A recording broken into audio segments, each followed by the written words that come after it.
Hello, আসসালামু আলাইকুম বন্ধুরা। আজকে আমি অর্ণব আছি তোমাদের সাথে, আর আমার কিছু কথা তোমাদের সাথে শেয়ার করব।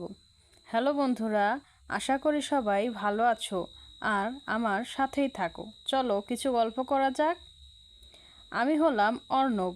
আমার চারপাশেই শুধু শহরের ধুলোবালি, ইটবালু, কণা। আমি সারাদিন এগুলো দেখে অনেক বোর হয়ে গেছি। আমার এগুলো আর ভালো লাগে না। আমার খুব গ্রামে যেতে ইচ্ছে করে। একটু পরেই অর্ণবের বাবা অফিস থেকে চলে আসলেন। আর যাকে আমরা সিঁড়ি থেকে নামতে দেখছি তিনি হলেন অর্ণবের মা। আর একটু পরেই তিনি দরজা খোলার জন্য দরজার দিকে এগিয়ে যেতে লাগলো।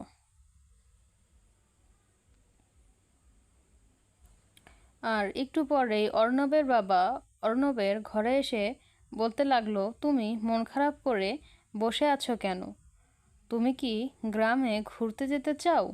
যদি তুমি গ্রামে যাও তাহলে তুমি সেখানে অনেক সুন্দর সুন্দর জিনিস দেখতে পারবে, যেরম কিভাবে গরুরা ঘাস খায়, কিভাবে পাখিরা উড়ে বেড়ায়, নদীতে কিভাবে সাঁতার কাটে, আরও অনেক কিছু।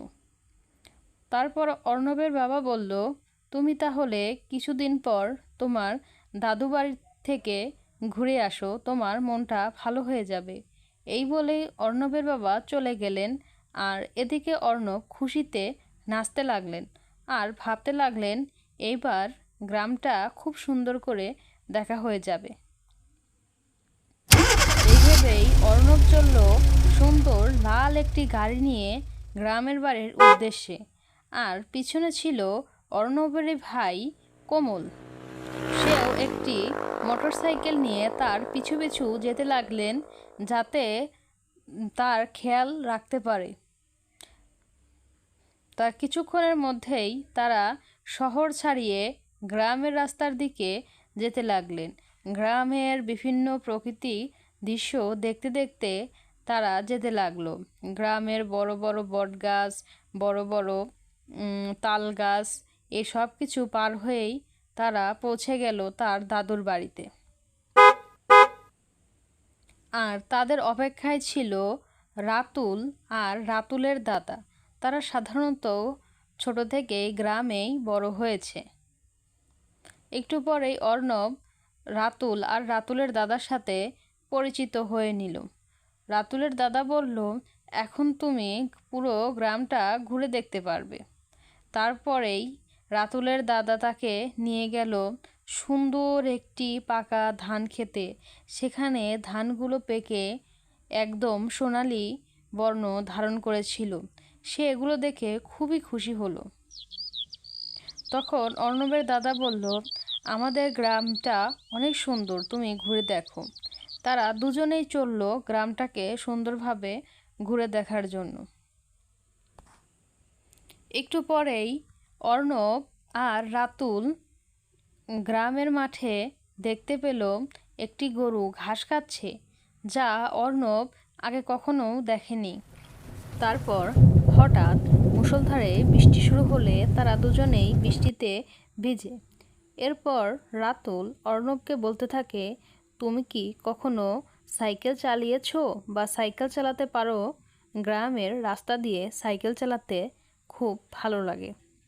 এরপরেই আমরা দেখতে পাই যে রাতুল প্রথমে সাইকেল চালাচ্ছে। খুব ভারী ও মিষ্টি করে রাতুল সাইকেল চালাচ্ছে, দেখতে খুবই সুন্দর লাগছিল। এরপরই দেখি যে অর্ণবও সাইকেল চালাতে পারছে। সেও খুব সুন্দর করে সাইকেল চালাচ্ছিল। তাদের দুজনের সাইকেল চালানো অনেক সুন্দর হচ্ছিল, আর গ্রামের রাস্তাটা ছিল অনেক সুন্দর। তারপর অর্ণব একটি ভুট্টা চাষিকে দেখতে পায়। সে দেখতে পায় একজন কৃষক খুব কষ্ট করে ভুট্টাগুলো জমি থেকে কাটছে। সে এই বিষয়ে তার আগে কোনো ধারণা ছিল না যে কিভাবে শাকসবজি ও ফলমূল চাষ করা হয়। সে এগুলো দেখে অনেক অবাক হলো, কারণ তারা এত পরিশ্রম করে ফসল ফলায় সে আগে কখনো দেখেনি। সেই চাষি অর্ণবদেরকে বলে, আমরা চাষি আছি বলেই তোমরা এত শাকসবজি খুব সহজেই খেতে পারো। অর্ণব বলে, তোমাদের গ্রামটা আসলেই অনেক সুন্দর। আর ইতিমধ্যে আমরা দেখতে পাই অর্ণবের চলে যাওয়ার সময় হয়ে গেছে, আর তার চোখ দিয়ে অশ্রু ঝরতে থাকে। অর্ণবের হয়তো যেতে মনে চাইছে না, তবুও তাকে যেতে হবে।